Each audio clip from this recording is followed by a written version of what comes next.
Good afternoon. आज हम पढ़ने वाले हैं केमिस्ट्री। ये बीएससी थर्ड सेमेस्टर वालों के लिए मोस्ट इम्पॉर्टेंट टॉपिक है केमिस्ट्री का। तो आज हम लोग जानेंगे कीलेट क्या होता है। कीलेट को इंग्लिश में चीलेट पढ़ते हैं। आई होप आपको ये वीडियो अच्छा लगेगा और बहुत ही हेल्पफुल होने वाला है ये वीडियो। आइए देखते हैं। सबसे पहले कीलेट कहाँ से उत्पत्ति हुई, कैसे आया, इसके बारे में जान लेते हैं।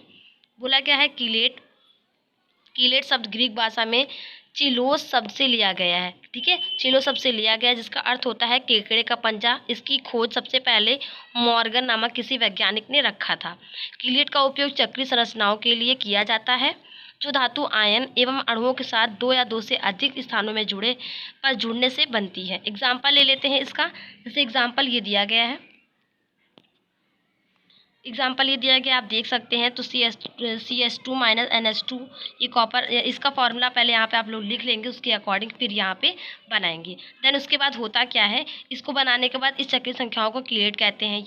अब जान लेते हैं कीलेट के यौगिक कौन कौन से होते हैं। अब कीलेट के जो यौगिक होते हैं ये अपेक्षाकृत अधिक स्थायी होते हैं। इनका गलनांक कम होता है। ये कार्बनिक विलायकों में सरलता से विलय हो जाते हैं। इनमें धातु आयन पर आवेश अधिक क्षेत्र होता है।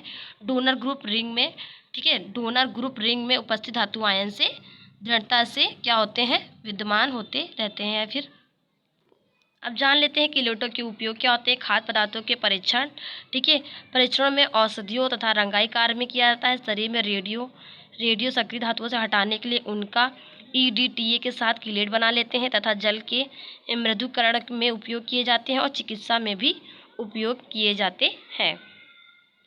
अब हम लोग जानने वाले हैं ऑर्डर ऑफ नेमिंग आयंस, यानी क्या पढ़ने वाले हैं, केमिस्ट्री का जो चैप्टर है ऑर्डर ऑफ नेमिंग, इनमें आयनों के नामकरण में जानने वाले हैं। सबसे पहले मैं आपको बता दूं कि IUPAC का फुल फॉर्म क्या होता है। तो आप लोग ये नोट डाउन कर लीजिए। IUPAC का जो फुल फॉर्म होता है, तो I का मतलब होता है इंटरनेशनल, ठीक है, U का मतलब यूनियन ऑफ, P का मतलब प्योर, A का मतलब होता है एंड अप्लाइड, ठीक है, और C का मतलब होता है केमिस्ट्री। तो ये पेपर में शायद पूछा जाए वाला क्वेश्चन है, क्योंकि ये कभी कभी शॉर्ट में पूछ लेते हैं। एक क्वेश्चन के 2 से 3 नंबर क्वेश्चन आएगा, उसमें 2 के साथ में एक शायद हो, तो आपको ये पता होना जरूरी है। दोनों इसके बाद हम लोग टॉपिक में आते हैं। आयु के नामकरण क्या होते हैं। आयनी संकुलों में धनायन का नाम पहले तथा ऋणायन का नाम बाद में लिखा जाता है। ठीक है, जैसे एग्जाम्पल दिए CONH3 का होल 6 Cl3 इक्वल टू कितना हो जाएगा, ये हो जाएगा। अब क्या हो जाएगा, सेकंड इक्वेशन भी यही दी है। लिगेंडों का नाम कैसे करते हैं, हाँ ये देखते हैं। Naming of the ligand, ligand का नाम पहले लिखते हैं, ठीक है, लिगेंड का नाम पहले होते हैं। सबसे पहले जान लेते हैं लिगेंड क्या होता है, किरण धातु आयन क्या होते हैं, इसके बारे में हम लोग पहले चर्चा करते हैं। ये होता है केंद्रीय परमाणु, ठीक है, सेंटर मैटर आयन, ठीक है, ये होता है केंद्रीय परमाणु। इसको जो बीच में होता है उसको लिगैंड कहते हैं, और इसको तो बाहरी आखिर लास्ट में लिखा जाता है। अब लिगैंड का नाम पहले लिखते हैं, उसके बाद केंद्रीय परमाणु यानी सेंटर एटम, ठीक है। मैंने यहाँ पे कॉन्ट्रा लिख दिया है, सेंट्रल होगा, ठीक है। सेंटर आइटम का नाम लिखते हैं पहले, NH3 का नाम, फिर NH3 का लिखते हैं, फिर CO का नाम लिख देते हैं, यानी कोबाल्ट का नाम, यानी आखिरी वाले का नाम लिखते हैं जो बाहर होता है, ठीक है। अब क्या करेंगे हम लोग, अब इसके बारे में जानते हैं आगे। ऋणावेशित लिगेंडों के नाम के अंत में O जोड़ते हैं और धनावेशित लिगेंडों के अंत में IUM जोड़ते हैं। लिगेंड यदि अकार्बनिक हो तो उसमें YL जोड़ते हैं। अब अगर को बात करते हैं, ऋणावेशित अगर लिगेंड हो तो क्या कर देते हैं, ठीक है। अगर ऋणावेशित लिगेंड होता है तो F को फ्लोरो कहते हैं, Br को ब्रोमो, CO3 का 2- होता है तो कार्बोनेटो, क्लोरो, नाइट्रो और ऑक्सो।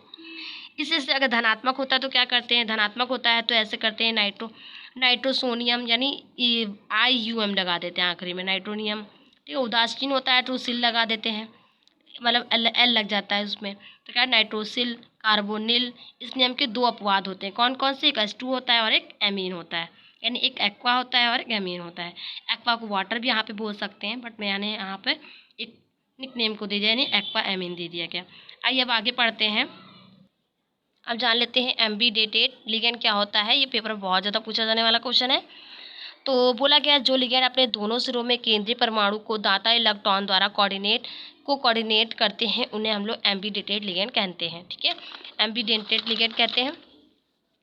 ऐसे लिगेंड का नामकरण करने के लिए 2 में से एक विधि का उपयोग किया जाता है। कौन कौन सी विधि है, आइए जानते हैं। पहली विधि है कि थायोसाइनेट होता है, एक आइसोसाइनेट होता है। इनके 2 एग्जाम्पल, पहली विधि के 2 एग्जाम्पल मैंने दे दिए।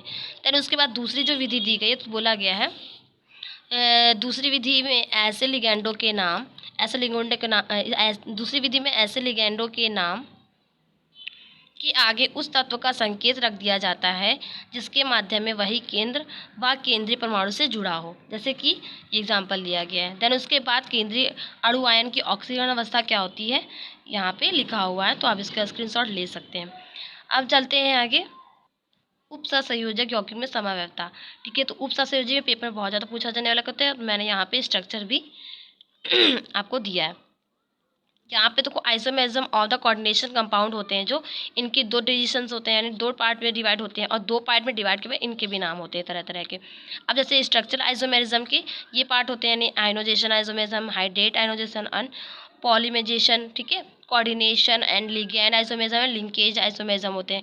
और इनके जो होते हैं यानी स्टोआइसोमेरिज्म के केवल दो ही होते हैं। कौन कौन से? एक ज्योमेट्रिकल आइसोमेरिज्म होता है, एक ऑप्टिकल होता है। ठीक है, तो ये नाम आप लोग इसका स्क्रीनशॉट लीजिए, आप इसको लर्न कर लीजिएगा। ठीक है, यहाँ से पूरा है। देन इसके बाद हम लोग जान लेते हैं